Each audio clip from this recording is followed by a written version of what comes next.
I want to look now at a very important kind of template called a loop template. The loop is the key process performed by WordPress.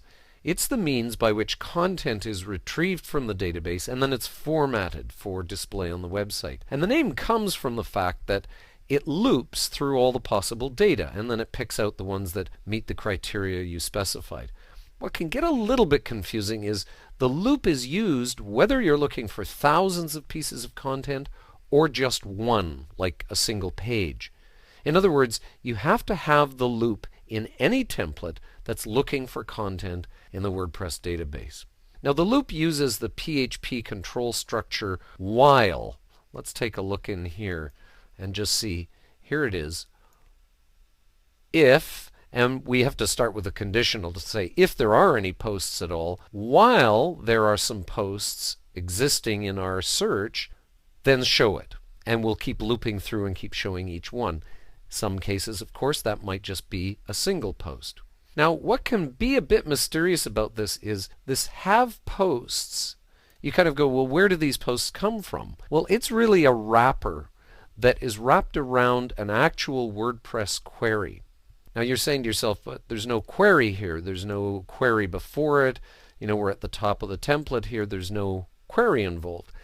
Well, very often in WordPress, the query actually comes from the URL. It's actually triggered by the URL. So for example, up here, it's !category_name equals SEO. And what that's saying to WordPress is, go and find all of the posts in the category called SEO. And that's what we get is the category archives here. So the URL is what triggers the query. And then when we go back to here, WordPress is picking that up and saying, okay, I've got some posts. How am I going to format them? And that's where you get into all of this, that it formats each post in the loop. Anyway, we're going to talk about the loop in a lot more detail in another video. Right now, I'm concerned with loop templates and how they fit into a WordPress theme. Not long ago, themes didn't actually use loop templates. Somebody might have created one themselves, but it wasn't sort of part of the convention. Loops were actually contained in other templates, and we have the example right here. This is a single.php template. You've got your header, your container for the content. Then you run the loop here, starting here, finishing down here. Then you close off your content, get your sidebar, get your footer. So the loop is actually part of the single.php template in this particular case.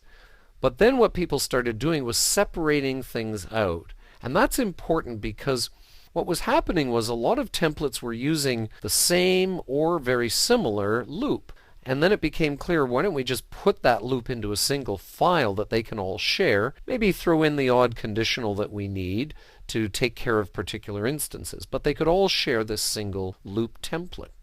And that's made things a lot easier. It'll make things a lot easier for your life, and it makes things much more flexible within WordPress. Now, at the moment, there is no actual template hierarchy for loops. Other than, if you send out a call for a loop template and it doesn't exist, WordPress will default to automatically look for loop.php. So that's the way things work right now. Now, what do I mean by calling for a loop?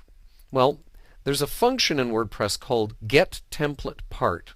You can actually call any part of your theme through this, but in this case, we're looking for something that begins with the name loop, and then has a secondary part to it, loop-category. Now again, if I can't find that, then WordPress will automatically revert to loop.php. Let's see how this call to a loop works right in a template. Here's the category.php template. I simply call for it there. Same with single. I just call for it there.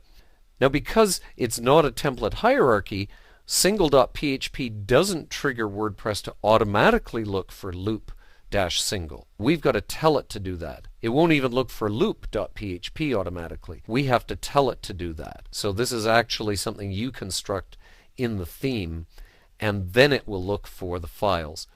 So that's a brief overview of how loop templates work and how they fit into the scheme of a WordPress theme. As I say, in another video we'll look at loops and how they actually work, and then how powerful they can be for generating exactly what you want on your website pages.